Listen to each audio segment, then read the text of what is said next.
Dear friends, good morning, good afternoon, and good evening to you.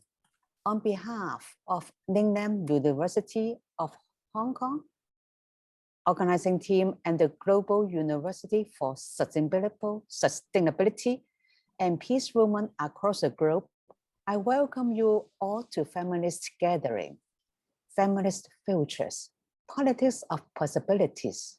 Today we have the section 2 for further discussion and sharing the theme. We are honored to have the speakers to share your experience and ideas with such a precious chance for us to learn from each other.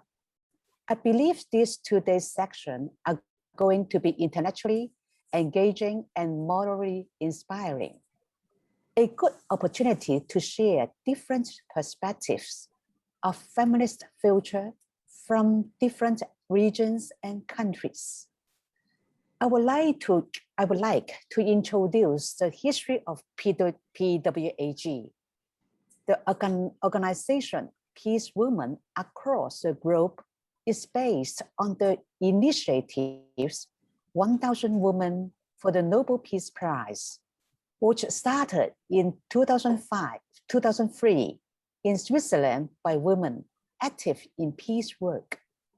1,000 women were collectively nominated for the 2005 Nobel Peace Prize to represent the hundreds of thousands of women peace activities as a symbol of the courageous, but mostly invisible peace work undertaken by women. Even though the PeaceWomen were not awarded the prestigious prize in 2005, the global campaign and the networking conducted by PeaceWomen across the globe association have helped to make women's commitment and expertise more visible. The association's work has also enabled women to contribute their knowledge to conflict resolution, peace and democratization processes.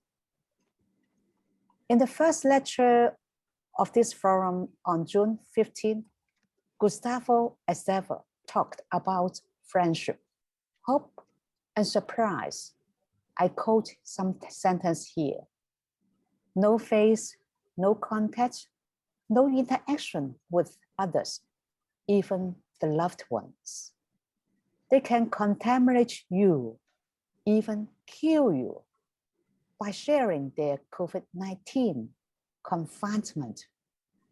Children plugged into the screen for hours, attending classes of a universal curriculum increasingly irrelevantly for their lives. Can we still call this a human society? A human society? The opening speech touched me very much. We will edit it soon for public sharing. Please be patient for our editing. For the 8th forum, the main theme is the question of the politics of hope. We have already started dialogues, lectures, and debates in the forum. And the following days, we will still have debates and lectures from July 4 to July 19. And we will be privileged with the insights of the many eminent speakers. And we can all look forward to profound intellectual exchanges. I would like to introduce myself. My name is Seung. I'm a founding member of Global University for Sustainability, a fellow of ARENA, and a coordinator of Lingnan Gardeners, Lingnan University. I'm a regional representative of PeaceWomen across the globe in Hong Kong and mainland China, and one of the coordinators of WEYMANN Asia Feminist. I'm also a Tai Chi coach. Many thanks to my moderators today, Margo Okazawa, and Carla Women is our co-organizing team. Margo OKAZAWA-REY is one of the co-founders of the International Women's Network Against Militarism. The IWNAM educates about and campaigns against militarism, and in particular, the presence and impacts of US military bases and operations in East Asia and the Pacific.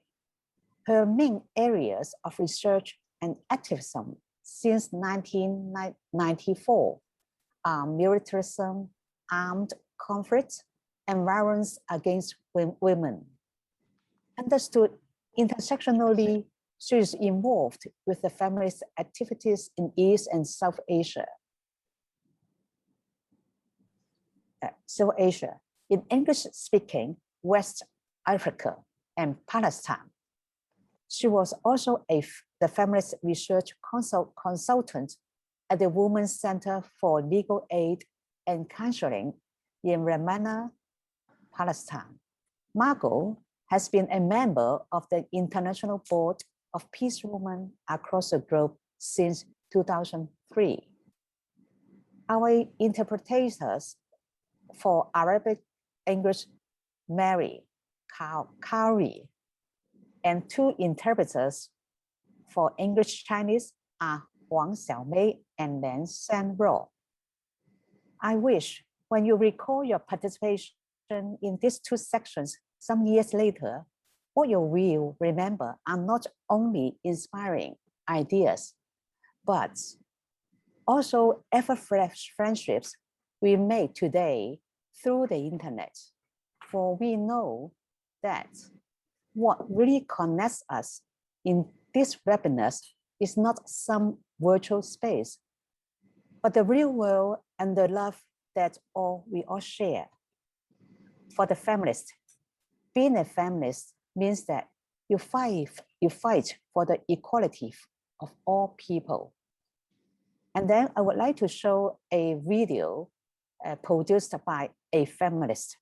All the photos are taken in Hong Kong and taken by the photographer Patrick Zhou and Professor Dai Jinhua, and a feminist. Please enjoy it.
Once again, we thank you for joining us in making this feminist gathering a memorable event.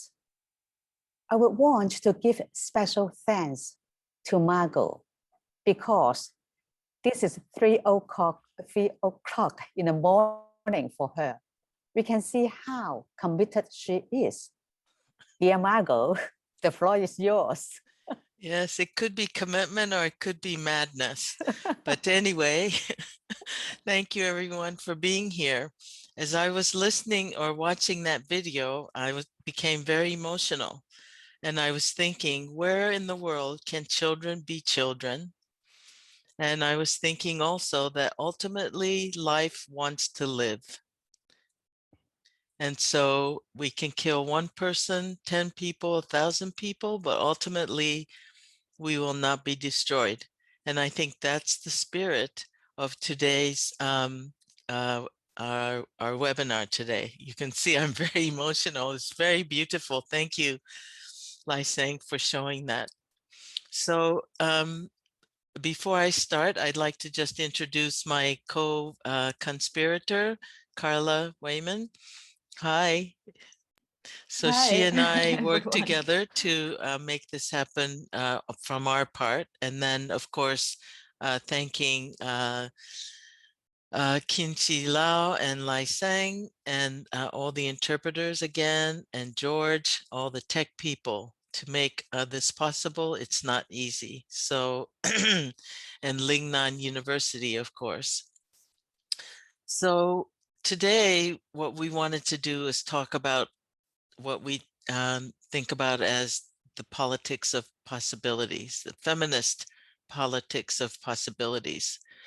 The COVID-19 syndemic, and by syndemic, we mean that the health crisis has brought together all the social and political crises, and they're now bound up together.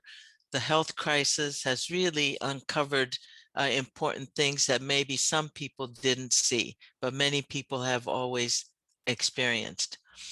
So the syndemic has made the failures and weaknesses of the militarized capitalist system very obvious. It has exposed and deepened the divide between rich and poor, between those who exploit and those who are exploited, between those who are served and those who serve, with the few having economically benefited in unprecedented ways. The world's majority people, however, are suffering more acutely than ever before. Gender-based violence has increased tremendously worldwide during this period, and militarized responses, including squelching political dissidents, appear to be the norm in many places, and the environment is choking for life. Examples of feminist futures do exist, however, and in our session today, as we did yesterday, we really want to focus on envisioning the feminist futures and sharing inspirational stories of already existing examples. In other words, it's tough out there, it's life choking, there's an attempt to kill both people and the planet. But we know at the same time, there's tremendous feminist resistance and creativity that's keeping hope alive. So we wanted to create this space to talk about vision and hope. And when I think about hope, I've come to realize that hope for me means recognizing the past, that is the history, our own individual history, history of our specific locations, and history of the world. It also means recognizing where we are in the current moment, wherever we are, and ultimately thinking about the future. So for me, hope is past, present, and future. I hope in that spirit, you all will engage our participants this morning, this afternoon, this evening, wherever you are in the world. Carla, did you want to say anything? Thank you so much, Margo, for moderating today, and a warm welcome to everyone from Switzerland. And I just want to encourage everyone to feel free to share their own experiences and to contribute to today's session, and to not be afraid to ask questions or to make comments. This is supposed to be a space where everybody can contribute to. Yesterday we had a great session, and I'm really confident that today we will learn a lot and have a great morning here in Switzerland, or noon. So thank you for showing up. Yes, and please feel free to use the chat function to comment, and of course in whatever languages you use, and we will keep track of the chats. So each speaker will speak for about between 10 and 15 minutes. And when we invited the speakers, we asked them to think about 3 questions, right? One question is, when you imagine a feminist future, what 3 values and principles do you think should be foundational, and why? The second question is, what kinds of feminists must we become to sustain the vision? And what kinds of solidarity do we want as feminist communities? Right.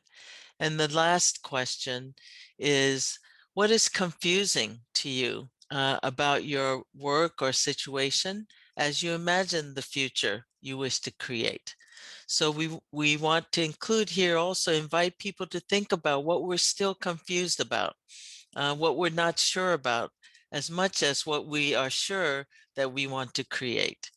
So again, each speaker will speak for about 10 minutes, and between speakers, I will invite you just to reflect and pause, think about what you've heard, and then we'll move to the next speaker. Also, we'll have music and dancing, so please get ready for that. And then we'll also have a chance to have a more general conversation and a chance to share your visions of the politics of possibility, feminist politics. Our first speaker is also a new friend, and her name is Debbie Stothard, and her sister's name is Cheryl. So we'll be listening to Debbie Stothard, who is the General Secretary of the International Federation for Human Rights and coordinator of the Alternative ASEAN Network on Burma. She's a pro-democracy human rights defender, a journalist, community educator, and trainer organizing advocacy campaigns on human rights in ASEAN countries for over 30 years. And she also happens to be quite a wonderful expert on Burma and is located in Malaysia. Welcome, Debbie, and thanks for being here. Thank you. So one of the things that when we talk about inclusivity, it's also important to understand that when we are being inclusive, we have to be willing to take a risk and maybe even be daring enough to say, I don't care, even if I fail, I still have to try. And when I talk about inclusivity, it reminds me of the Women of Burma program, which we set up in 24 years ago. This was the first ongoing women-specific program focused on women of Burma, where we brought women from different young women from different ethnic groups together in training, where they were building teams and developing their own project, mini project, to work together. Now, at that time, we were told we were a bit crazy because there's not enough women who would be interested. Secondly, we were told that the women's education background is too low, and you will have a problem communicating human rights and advocacy concepts. We were told the ethnic divide between different groups in the country is too strong, and it would be difficult for the women to learn to get along, etc., etc. Now, 24 years later, I can tell you, it was a risk that paid off because it contributed to an inter-ethnic women's movement in the country that became some of the strongest voices against impunity for the military impunity, particularly impunity for atrocity crimes and gender-based violence against women. When the Rohingya genocide happened in 2017, even the human rights, the general mainstream human rights community in Myanmar, Burma, did not take a strong stand because they were xenophobic, but also because they listened to the propaganda that Rohingya were separatists, were Muslim, terrorists, were actually Bangladeshi illegal immigrants. They listened to that narrative, but it was the women, including women who came through our program, who stood on the principles of human rights and stood on the principle of solidarity with other women who were subjected to military impunity.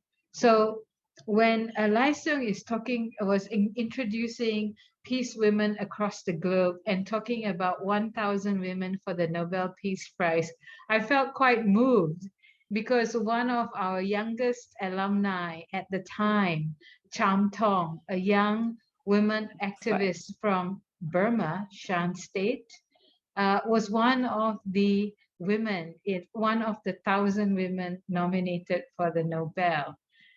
So I think if we are thinking about inclusivity, it was not just about including women across ethnic and religious or nationality boundaries. It was also being intentional about including women from a rural background, women who were younger, young women, and women who may not have had the same education or professional background as we have, or women who may not necessarily be willing to subject to themselves to a donor's log frame or funding proposals. So we need to be able to take those risks and say and understand, yes, we don't know whether they will be feminists. We don't know how strong they are in their commitment to human rights, but we have to take the risk and trust that as human beings, they will become feminists, they will become human rights activists.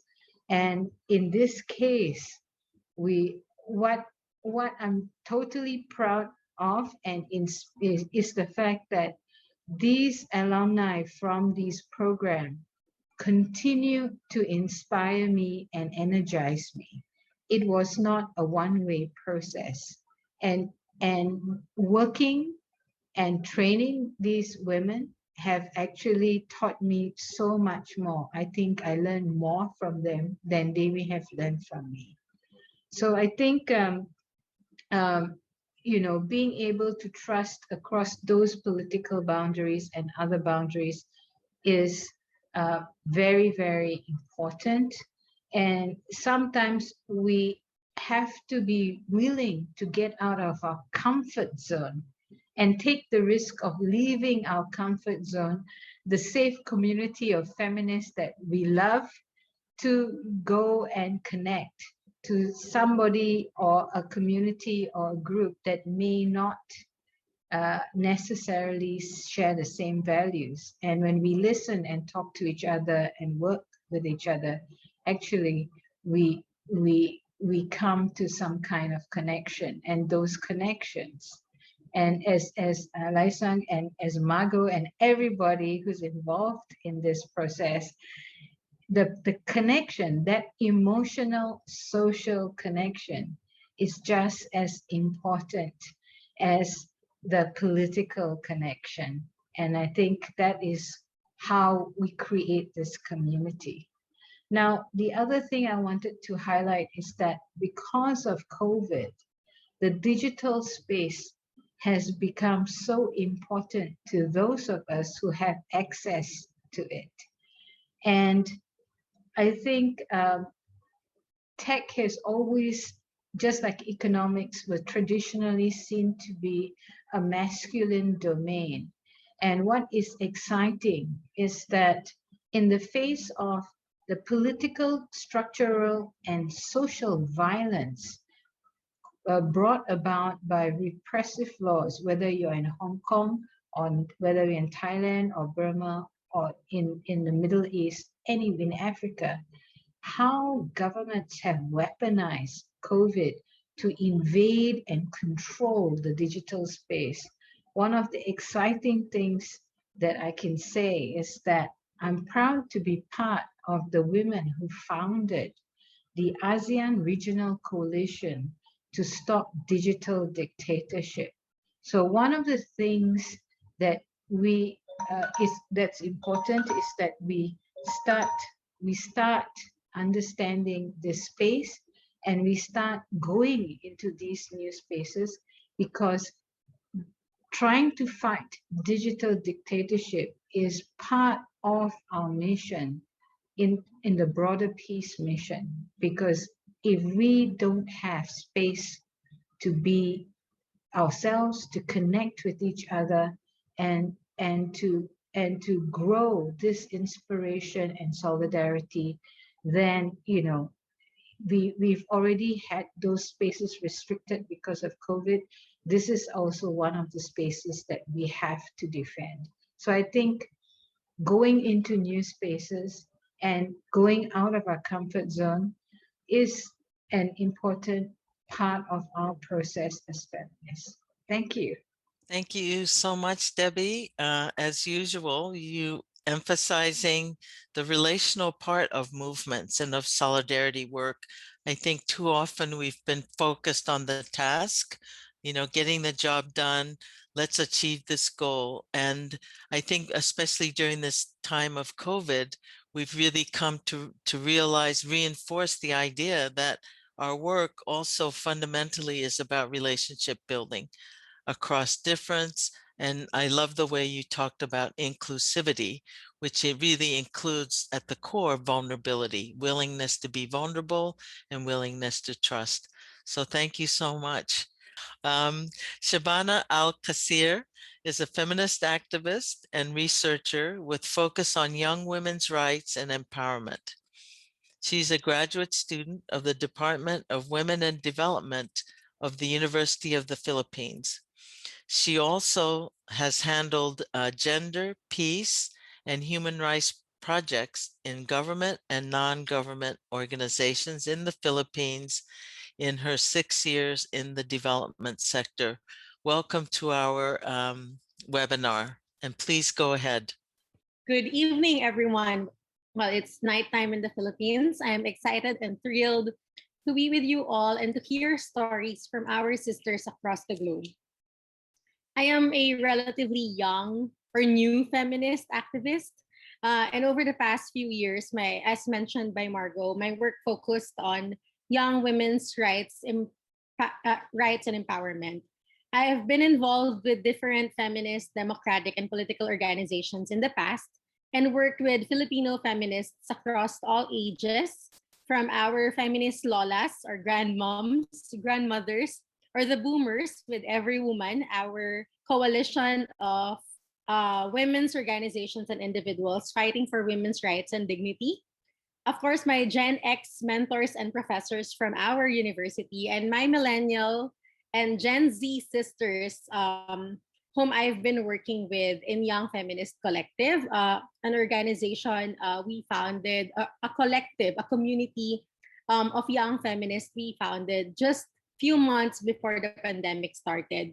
We're like-minded individuals or young feminists come together for collaborative work. And this past experiences working with feminists across all ages allowed me to reflect on our organizing work within the movements in the Philippines. When I imagine the feminist future, I think of the future that is intersectional, compassionate, and a future that is for everyone. And I guess my answer as to why I want this kind of feminist future is also the reason why I try to become a feminist with these values and principles. To sustain this vision, first we have to be compassionate, empathetic, and kind. We need to build and create a community of care, not overburdening ourselves and others. I've learned this the hard way. I used to, well, I still do, unfortunately, work a lot. I really hope compassion is at the center of all our advocacies because we can't pour from an empty cup. So we need to learn to take care of ourselves to be able to take care of each other. This is one of our biggest realization during the pandemic. Enough with the burnout and subtle exploitation masked as volunteer work in the Philippines.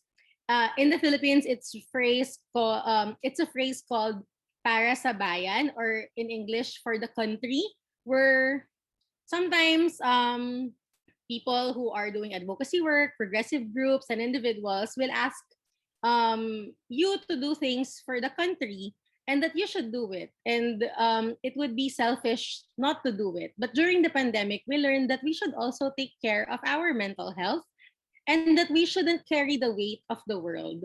Because when we do so much and we expect everyone to put in the same effort, when we expect everyone to put in the same effort, this has the tendency to be toxic and counterproductive. And I hope that the same concept of compassion, empathy, and kindness will also be extended even to those who are not in our circles of sisterhood.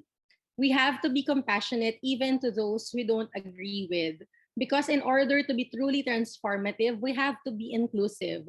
And we won't nurture an inclusive space if we are always angry and agitated. Because in order to understand where they are coming from and why they seem to think differently from ours, we have to provide a safe and kind space with mutual respect for each other. A safe space where we can discuss our differences and similarities.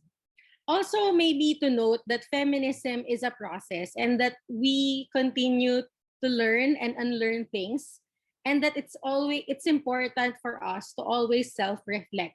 So I think one thing that I'm also trying to practice is to be self-reflective or self-reflexive. That our truth is not the absolute truth, that as years go by, contexts change and we should be ready to listen. The same way we hope our sisters who came before us would listen and reflect about the issues that we care about that may or may not be the same with what they fought for in the past, especially for more contentious or more controversial issues. In regards to what kind of solidarity our feminist communities should be practicing, I think our feminist solidarity should be built on social justice issues that affect us all. We must resist gatekeeping to be truly inclusive and intersectional. Because feminist solidarity is one that does not exclude. Feminist solidarity is one that doesn't exclude, both in identity representation and issue representation. We may all be women and we agree that all women are oppressed, but we experience it differently. Our oppressions are very different from each other. And what you experience is very different from what we experience in the Philippines. We have multiple identities beyond being a woman, and despite these differences among women, we exert the effort to listen, understand, respect, and support each other. I also hope that our feminist communities will eventually become truly non-hierarchical and more democratic, where power is shared by every member of the community. Because no single voice commands, where no single voice commands the group, and that it's always a safe space for dialogue. Feminist communities that are not just bound by our shared and collective trauma and oppression, but a community where we can support and lift each other up and towards building something together. That we work towards smashing the patriarchy, yes, but that we also have fun and bond and celebrate our sisterhood. I hope this space tonight or today is one that we could celebrate. And as much as we work towards achieving our goals, may we not forget to also relax, have fun, and celebrate that we are all here together despite the time difference. Now, the final question given to us is what is confusing to us about our work and situation as we imagine the future we wish to create. On a personal level, it gets confusing as to how I will be able to sustain all of the things that I am doing. I mean, here we are trying to survive a global pandemic while trying to earn a living and put food at the table, and all in all trying to change the world one step at a time. But there's so much noise and distraction. How will I be able to do all this and live a happy, healthy, well-meaning life? It's not easy. I don't know if you also experience or ask yourself this at the end of the day after all the work that we do. But how do I find the balance between my own personal or maybe providing self-care and also working towards our calling or our passion? And maybe something that is very confusing to among young women in the Philippines, young feminists in the Philippines, is that within the feminist movement, it's tough to be a relatively young feminist stuck in the middle of ideological differences.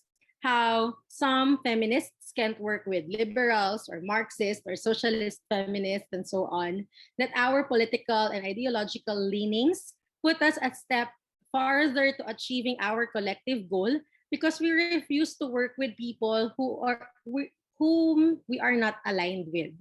The feminist movement, if there is even one single movement in the Philippines, is fragmented, and when we insist on creating and sticking to false dichotomies like sex work over prostitution or sex versus gender and so on, we put these concepts into boxes and put it on paper as if everything is black and white. And when we do this, more identities and sectors are invisibilized. As a young feminist, it is too difficult to navigate feminist spaces. And I hope someday we'll be able to reconcile these differences and move towards our imagined just, peaceful, and feminist future. I think that's all for now. I'm looking forward to the discussion and see how our experiences are different and alike at the same time, especially for our sisters in the Palestine. We are here to listen and support you in any way that we can. Thank you. So we'll now move to our next speaker. Thank you so much for being here, Hassanatu from Sierra Leone. Let me just get out of this other screen. So, you know, it's not easy to be on these kinds of events, and, you know, especially if you're just kind of getting started on things, and it takes courage. And so we are here with you, Hassanatu. Thank you so much for being with us and, you know, representing Sierra Leone. Anyway, again, Hassanatu is a former student or graduate of Educate Sierra Leone. She graduated from the University of McKinney in 2020 with a degree in mass communication. She currently works as a cluster mentor, and maybe you can tell us what that means, in Educate Sierra Leone, supporting improved teaching and learning in 5 remote schools as part of the school's improvement program. She passionately believes in and works for the education of vulnerable children, especially girls, who struggle to access education, as she once did, right? She's currently pursuing a master's in sustainable development at the University of McKinney. And I'm really honored that you're here with us today because, you know, many times we hear so little about countries like Sierra Leone. And I know that you all, you know, came out of a long civil war. And so the fact that you're with us, we're so happy. I had a chance to go to Sierra Leone once, and it's one of the most beautiful countries. So welcome, Hassanatu, and please take it away. Thank you. Welcome. Yeah. So in the area of the cluster mentor job that I'm doing presently, it's like I have 5 different primary schools where I normally go every week to serve as a mentor and a role model for girls that are in those remote areas, and also for the teachers, especially female staff there. So is that okay? The first questions, when you imagine a feminist future or whatever, I think the first thing I imagine is inclusiveness. Like what the first speaker mentioned earlier, I was also thinking of that, inclusiveness, wherein we have a world where women will be included in whatever decisions, in whatever roles, in whatever responsibilities that are given to the men that they are taking up, and the women should also be willing to take up those roles. Because when we, especially for countries like Sierra Leone, women should be included, they will be given roles, but most of the times they will be shy, they will not be ready to take up those responsibilities. Maybe they are not sure of themselves. Maybe because they are not sure, they don't think they will be able to do it. So, like, if we are fighting for inclusiveness, for women to be included in a country like Sierra Leone, I think we should be willing to take up those responsibilities and see ourselves as people who are capable and people who are willing to take up those responsibilities, I think. And the other one I imagine is a respectful world. Yeah. I imagine a respectful world wherein women will be respected, because for countries like Sierra Leone, to be honest, women are not respected. Their views and opinions are not respected. They don't even see us as people who are important. It is only now that we have some of these civil society organizations, some of these feminists that are fighting for the rights of the women, that are fighting for women to be included in most of these things. Because to be honest, women are not respected here. Their views and opinion doesn't matter. They don't see them as part of nation building, as people who will contribute anything meaningful to the development of the nation. I go to the second question, the kind of feminist that I think of, radical feminist. Yes. I think of radical feminists because we need to be aggressive in terms of trying to achieve this feminist, trying to see that women are up there, women are given roles, women are given their responsibilities, because especially for countries in, like Sierra Leone here, women have been talking, they've been advocating for women's rights, they've been advocating for women to be included in decision making and all of those stuff, but yet still they have not been including them.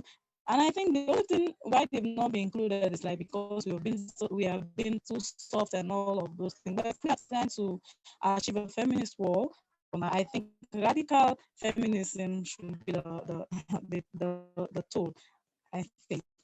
And the last one, the other one is, I just don't know, solidarity. The questions that is in line with solidarity or whatever, I think social solidarity is one I think of. That is inclusiveness, like what I said earlier. Women should be included and women should be given roles and responsibilities. And the other one is democratic solidarity. Yeah, in that line, I think women should be allowed to take up roles in political issues. And then when they are given, because like for countries like Sierra Leone, it's not that they are not, most of the time they will give, like for example, they will give women the rights, the role, and say, okay, you are the let me say the vice president of this company or the vice president of this and this. But it will only be given to them as a name, and they will not be acting upon it. They only give them the name once, and they will have men that will be beside those women to take up those responsibilities. The women will have the name, like you are the president or you are the vice president, but they will not be left freely to take up their roles, to act upon them, and to take up decisions, except they believe that women can only take up roles and responsibilities in the society when they are guided by men. So without men guiding them, they will not be able to take up roles and responsibilities. Yeah.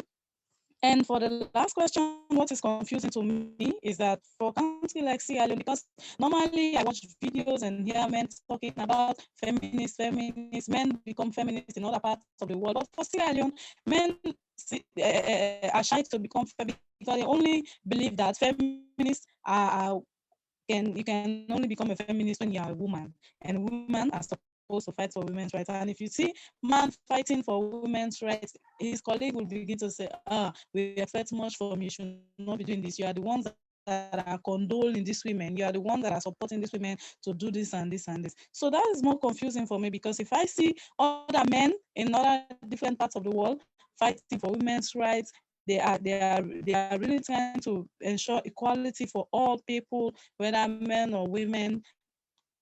I really feel happy, but when it comes to Sierra Leone, it's confusing to me because men are not ready to take up that. Men think feminist is only a woman that can become a feminist, and a man cannot become a feminist. So that's the thing that is more confusing to me.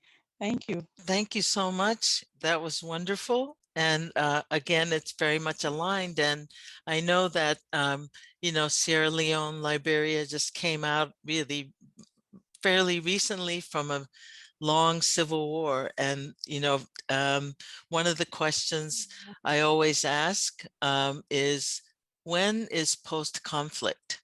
When does conflict actually end?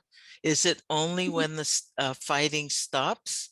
And what about the intergenerational impacts of armed conflicts and war and the trauma that every generation who experienced that and generations after continue, to feel? And what is the role of feminism in really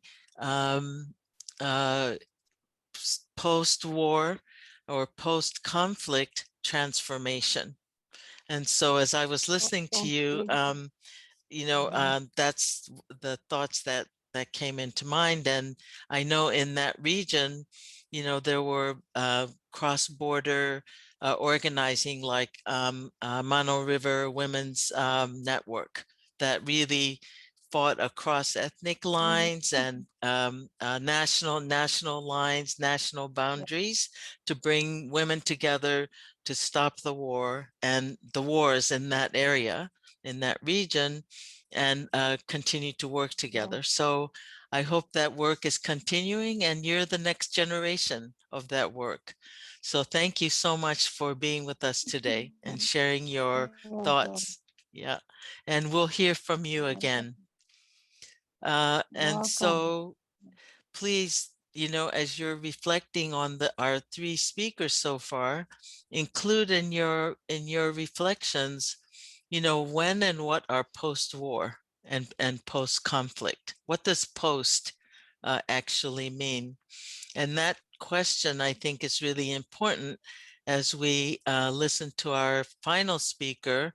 And I would say also one of my dear friends from Palestine. And as many of you know, my heart is always in Palestine. So I'm so pleased to introduce to you my friend and comrade, Fatmeh MUAQQUAT, who is a lawyer and feminist researcher in gender studies with a master's degree in law, women and development from Birzeit University. She represents the state of Palestine at the legal unit in the Arab Women's Organization, co-founded the Palestinian Maintenance Fund, which you'll hear is a very important entity that exists in Palestine, and where she currently serves as general manager and has championed and lobbied for the adoption of numerous laws and measures to combat violence against women in the state of Palestine. And she didn't say this in her bio, but I just learned recently that she's the chair of the board of directors of the Women's Center for Legal Aid and Counseling, where I got my start in Palestine and where I met Fatmeh many years ago. So thank you so much, Fatmeh, for being here. And please share with us your wisdom. Okay, hello, thanks again. Thank you, Margo, for this introduction and for this opportunity. And thanks for all the speakers ahead of me and for sharing these enlightening ideas and that had reflected many issues, especially that the whole world is now encountering this crisis, the implications of the corona crisis and the repercussions, because it has uncovered many issues. It has revealed many gaps and exposed categories and issues in Palestine. And now we have new poor people, we have new segments, we have new of the society, we have new types of violence. And since I'm the director of the Palestinian Maintenance Fund, we during the COVID-19 crisis and after a decree that was issued by the president of the emergency state and that all organizations will hold. There was this, we took this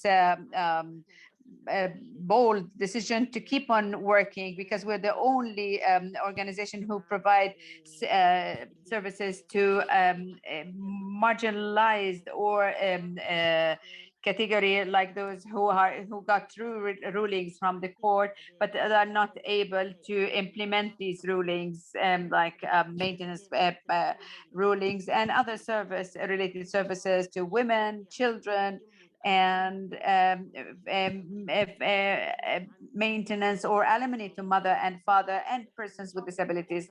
In addition, we see that development of justice should be achieved through holding accountable the perpetrators or those who did not commit to the commitments. Our biggest challenge throughout the past period is that all our income was stopped completely, but we still kept in our position to pay all dues to us, and that was through investing all potentials possible within the Palestinian Maintenance Fund to reorganize our policies, our priorities to be in line with the situation, to invest all possibilities to outreach the most marginalized, like utilizing media, social media, and of course networking. I know, but this is not mainly what is the issue of today, and they want us to answer the three questions that you, Dr. Marco, my dear friend, you have posed. But here, that was the start, and as a start, also I would like to say that when we used to organize in Jerusalem to provide services for the new categories, these new poor segments, Israel immediately stopped and halted our intervention. And 2 weeks later, we discovered that they stopped, that they intervened and they made use of the crisis in its own ways. Why it took pictures or photos of these families, used it in the intelligence work, and in order to Jewadize Jerusalem, and these are implications that we need really to expose. But this pandemic, in one way or another, it enabled us to use this live, this virtual world and broke all boundaries, geographical boundaries, and this is how we surfaced the case of Palestine on the international arenas table, as happened in the Sheikh Jarrah case. So and we've seen lately the solidarity by all the whole world, the regional and international, with Jerusalem, Sheikh Jarrah, and Palestinians in general. This brings me back to the questions. What are the main values that I see important and that we should adhere to?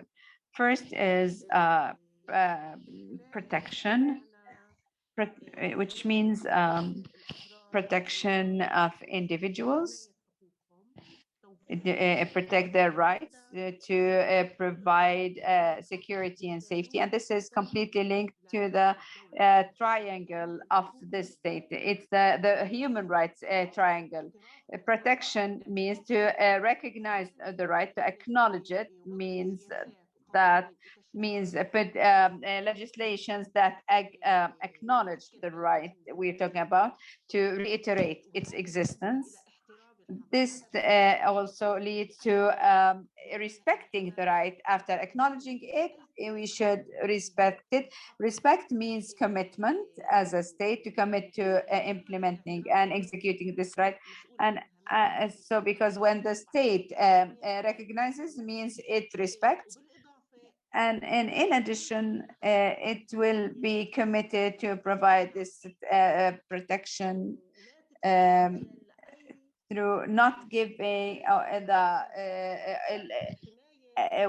giving the chance to anyone to commit violence. So this would promote justice, security, and safety to citizens. This is the value that we see that we in the world should defend, and that it should be presented of the three pillars: recognition, respect of rights, of right, and then presenting and providing the services that have to do with these rights. Other than that, we see that we need to maintain dignity. Dignity is the cornerstone of everything. It is linked to the existence of humans. If there was if this dignity was touched, then life has no meaning. And if I am threatened in my basic needs, in my food and drink and political practices, so this is inhumanity and not humanity, because my dignity was touched. And we have to agree that life without dignity means there's no life, because life without dignity means it's meaningless and indecent and rejected, of course. The third value that I see important to assert is not to perpetrate any privacy and freedoms, which means that any person is entitled to be free to take his or her decisions. If someone is banned from practicing his or her freedoms, means he's manipulated, he's exploited, and he's subject to all kinds of violence, and then to allow to invade privacy, and this means this would lead to violence, to crimes, and to violations, and all these things would enable a human to expand. When these don't happen and one has freedom and a freedom of expression and opinion, this will widen his communication and contribution, social, political, economic. The individual then will have all these rights, or to be part of all these freedoms. and all these will lead to internal and civic peace and even the state peace. If I want to move on to the feminist issue and feminism and any ideology that should prevail, I believe that the ideology that should prevail is the ideology that's capable to connect between the private and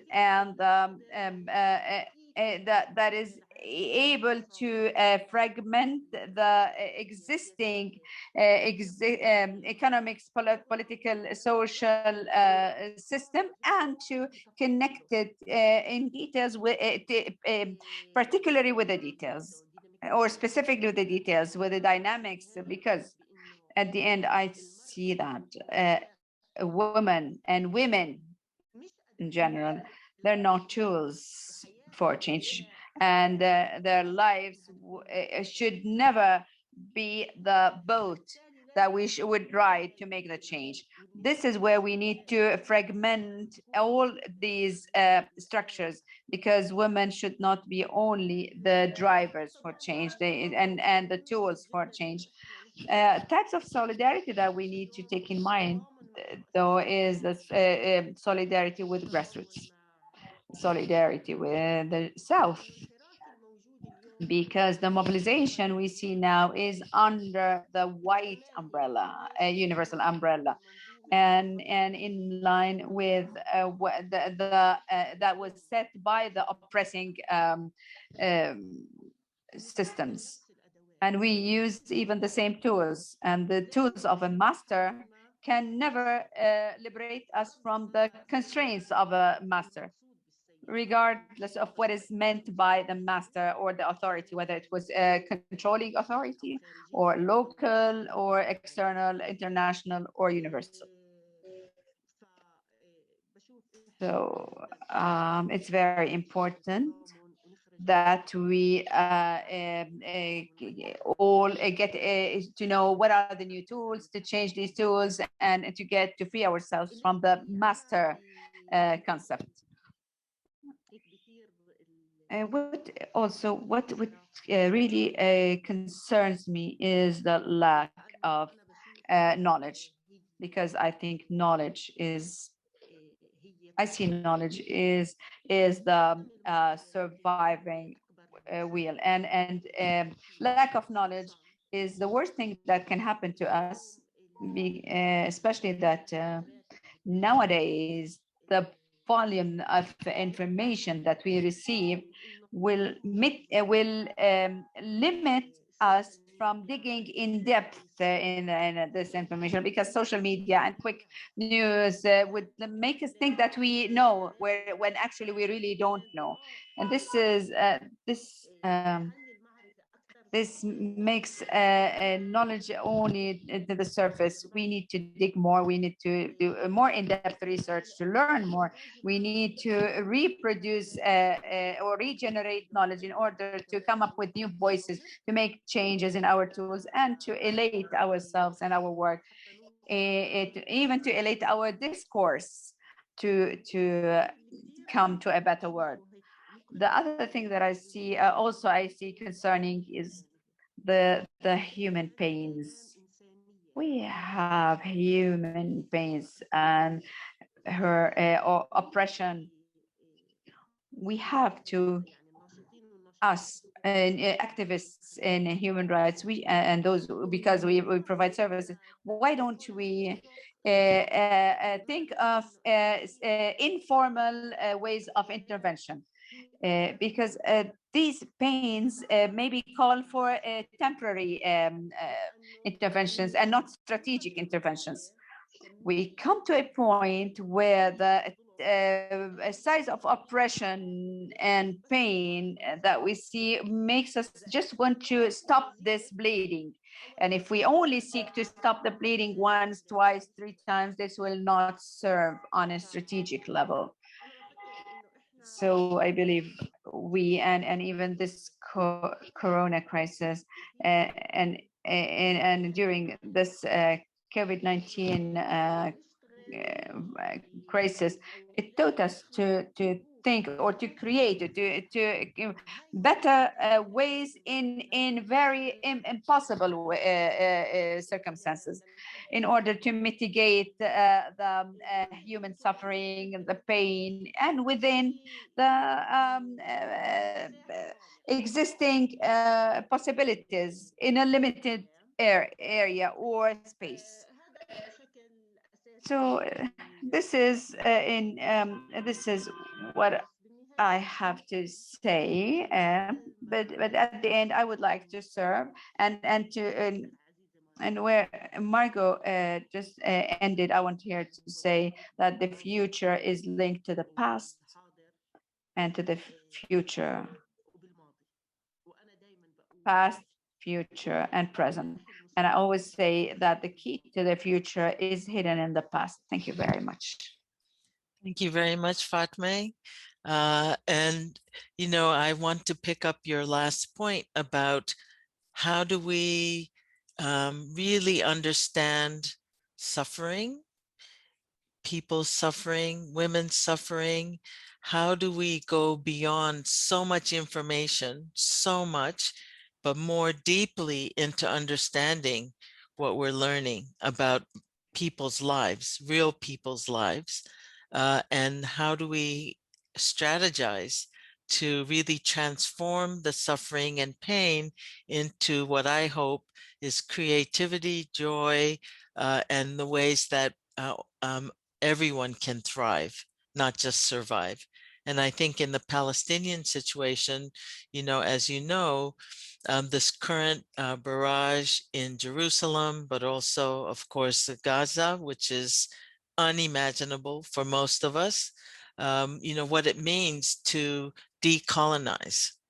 And that was mentioned yesterday in our one of our presenters, Fui, the Tongan activist, talked about how to decolonize. And it's important to think about Palestine as not just occupied, but actually colonized peoples.